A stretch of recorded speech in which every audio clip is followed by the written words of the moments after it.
started. This is where the fun begins. Here they come. Hello everyone, this is Wiggle Burrito and welcome back to another video. Today we're going to be doing a Captain Rex hero concept. And just so there's no confusion, Captain Rex is not coming to Battlefront 2. This is just an idea if he was in the game. This is what some of his abilities, appearances, and things like that would be. And before we get this video started, make sure you comment down below what other hero concept I should do after this. And I would just like to say I did put a lot of time into making this video with a lot of Photoshop to make it seem actually real, like if he was in the game, this is what it would look like. So I would really appreciate if you guys left a like. So with that all out of the way, I'm going to tell you the 4 things we're going to be talking about this video. Captain Rex's appearances, his playstyle, what his abilities would be, and the best and worst maps he would be on. Now let's head into our first category, his appearances. Now this one doesn't need that much thought, because I mean he's a clone trooper, he wears the same thing all the time. But all I really could think of is a Phase 1 helmet, which would look like this, and a Phase 2 appearance, which would look like this. And I did cross my mind for maybe like an 80,000 credit legendary appearance, where maybe he doesn't have his helmet on. But I just don't really see that working without a face looking like this. To me, what seems most reasonable is to put the Phase 1 appearance as his default, and then put the Phase 2 appearance as maybe 20,000, so he's not too expensive.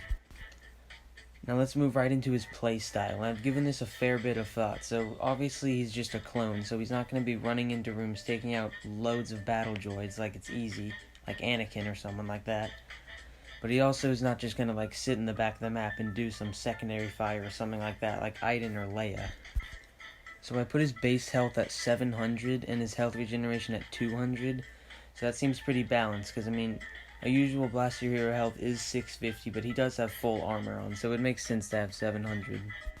And really the playstyle of Rex, if he was in this game, and if he was how I'm saying he is, you'd probably want to stick around a lightsaber hero, because that's one of his abilities relies on that, which we'll get into in a moment.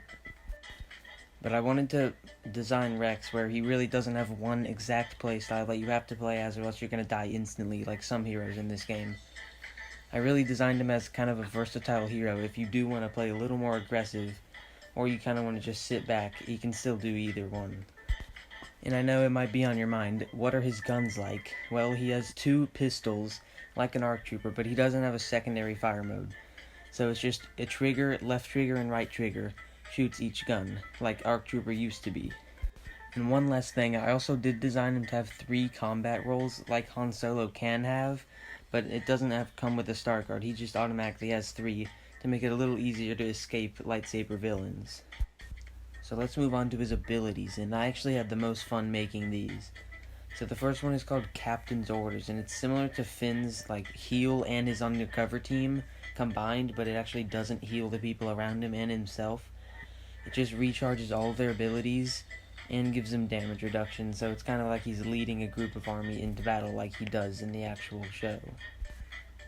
This Captain's Orders ability would be his LB ability, and it would have a 20-second cooldown, which is pretty average.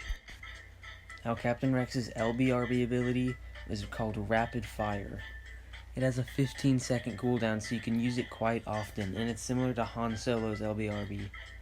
So when you activate this, you could probably just spam both triggers and he would just shoot as fast as the ability allows.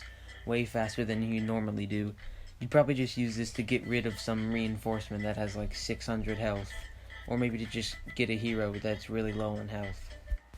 Now I didn't want Rex to have just this one cheap aimbot ability that you just farm all the time like Finn and maybe Lando.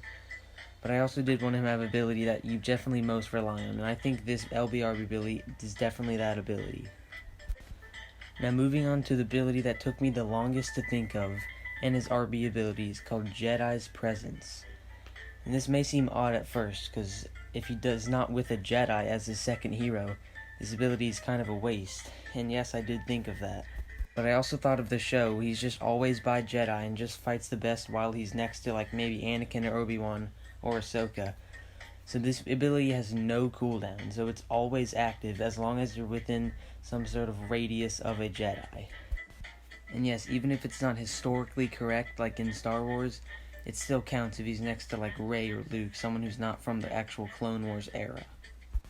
And I really designed Rex to be this like quick and agile hero with short ability recharge times so he's not just sitting in a corner waiting for a 30-second ability to just come back so we can finally do something. He's got to be just out on the battlefield moving quick. That's one of the reasons I gave him 3 combat roles, just next to a Jedi just fighting off enemies like he always does. Now finally, moving on to the last topic of the video, is Rex's best and worst maps.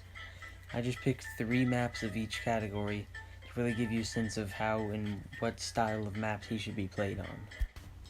Now the 3 best maps I think he would be the best on are Naboo, Kashyyyk, and Takodana. All 3 of these maps have their fair share of close quarter combat, but mostly outdoors and large scale, so Rex's guns can really hit people. They're not just close range guns. I bet they have a pretty good range. More specifically, like Naboo, in the first MTT phase, it's pretty wide open, so you don't have to get right up to your enemies to kill them. You can still stay from a distance because he obviously does have guns. And then on the last phase of Naboo, I think he would be the best, because just like sometimes if there's a Finn on the last phase, everyone on their team has like 300 health, and it's impossible for the enemy team to do anything. Even though Rex doesn't have a heal, everyone would have damage reduction and recharge abilities. I think he would be the best on Naboo. But definitely Kashyyyk and Takodana would be the next 2 maps you would hypothetically choose Captain Rex on. And now moving on to the 3 maps I think he would be the worst on. Those maps are Crate, Starkiller Base, and Endor. For all 3 of them more specific, Crate is just way too wide open. Even though his guns do have range, they're really not anything close to like Bosk's snipers. So they're not snipers, they're just medium to close range guns. So Crate really would not be a good choice for him. And if you go down in the trenches under the big plains, that's really too close quarters, and you just come across a corner of a Count Dooku with Duelist active, and Rex is probably done. Then Starkiller Base. Really, the longest objective on Starkiller Base, when you think of Starkiller Base, you think of the second objective with the giant stairs. And that's really good for heroes that have really area abilities, like grenades, like Han's Detonite Charge or Anakin's Heroic Might. And if you've noticed, Rex doesn't really have any of those, so he'd kind of just be sitting in the back, kind of just picking off guys who just run down the stairs and really not being very productive. And then moving on to Endor. On Endor, I usually like to pick heroes that have some sort of scan ability, like Rey's Insight or BB-8's Resistance backing, just so I can get a better sense of where my enemies are, because it's just such a big map. I don't think Rex would be that good on it, and plus he'd probably just get chased by an AT-ST. So guys, that's going to do it for the video. If you enjoyed, make sure to like and subscribe, and comment which hero concept I should do next. I'm thinking about Kit Fisto, but you guys might have a better idea. I'm Wiggle Burrito, and I'll catch you guys in the next one.